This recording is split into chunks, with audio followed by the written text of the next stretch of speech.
are changing. I have to remember. Remember what? What's missing? Welcome to Solving the Mystery of Fromville. I'm your host, Selena, and today I'm going to review Season 3, Episode 8.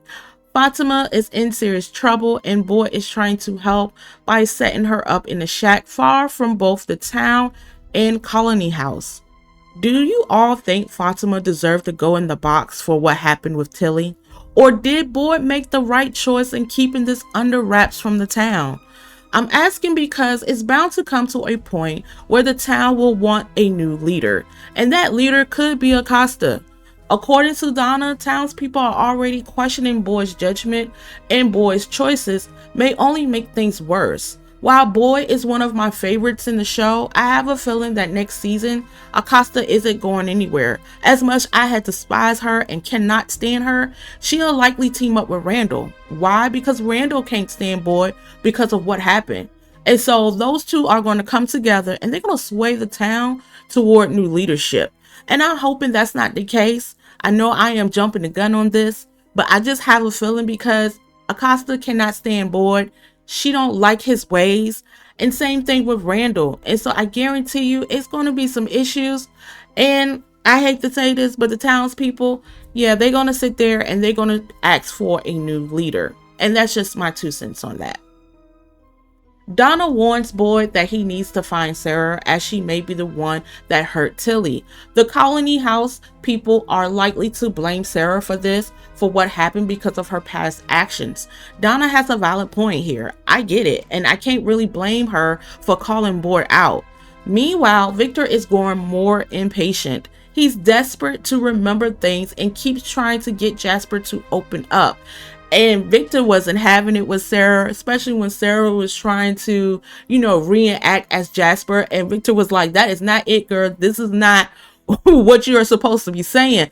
So Victor's frustration is visible, especially when Sarah enlists Tabitha's help and things still aren't clear. Even Tabitha couldn't help with that situation.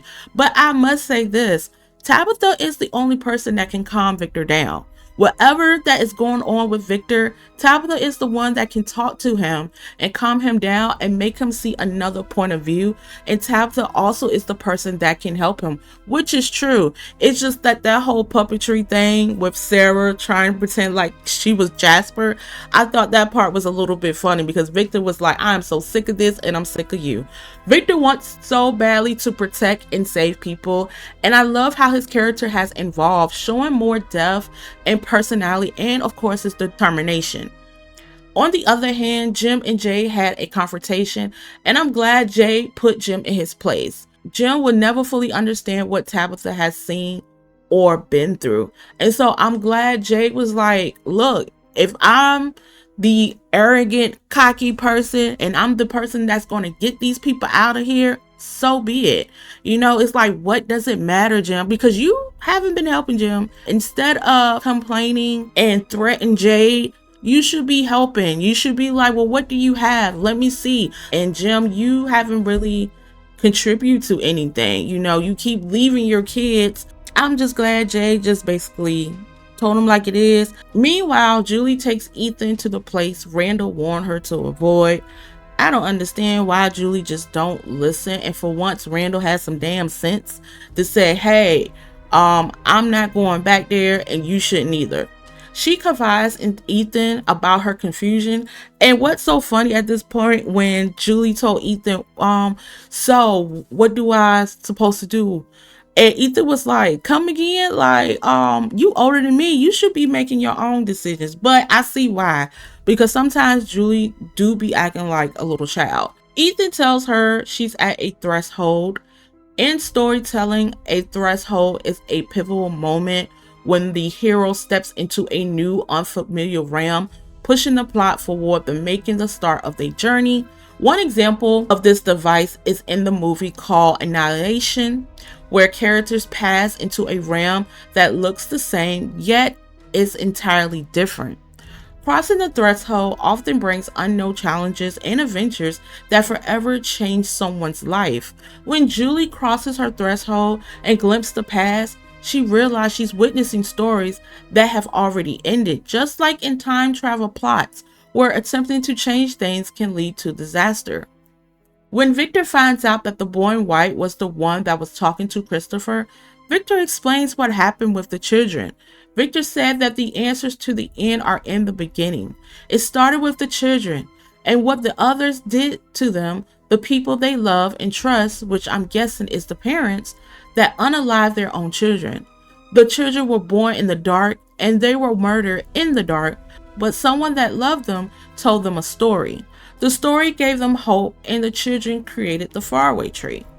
The entire time we are watching a story that is unfolding right in front of us, these characters are in a story, and they're going through chapters with the slow walkers, the music box. Each chapter is dealing with something more evil and more powerful. We are looking through the lens of what each character has suffered before and during the town. Because before they seen the tree, there were some characters that was having their own personal issues before they had entered to that town. So we witness in each character of what has been going on with them and how they dealing with that pain. And I think it was meant for all of them to see that tree. Not only Tabitha, but everybody in that town that dealt with something and they trying to overcome it. Now, Elgin, I don't know what the hell he doing, but I don't understand. Like, why are you listening to that monster? I don't get it. Like, you really think you are going home? Elgin, you making the biggest mistake ever. Because you know why? Because once Boy and once Ellis and the rest of the town find out, you better hope you don't be in that box. Because there's no way you are sitting there believing a monster that's going to tell you you can go home. And you've been through a lot of crazy things. You've been through a lot of challenges in season 2 and this season. And for you to sit there and kidnap Fatima, and Fatima was the one that helped you through your journey so you wouldn't be afraid of what's going on in the town, you kidnap her. And it's bad enough that Jim get on my damn nerves as well, and Acosta and Randall and now Elgin. Let me know what your thoughts on episode 8. So far, I like this episode. We got some answers regarding the children. 2 more episodes left, and that is going to be it. I hope this show gets renewed for a season 4. Thank you so much for watching my channel. Make sure you like and subscribe, and until then, see you later.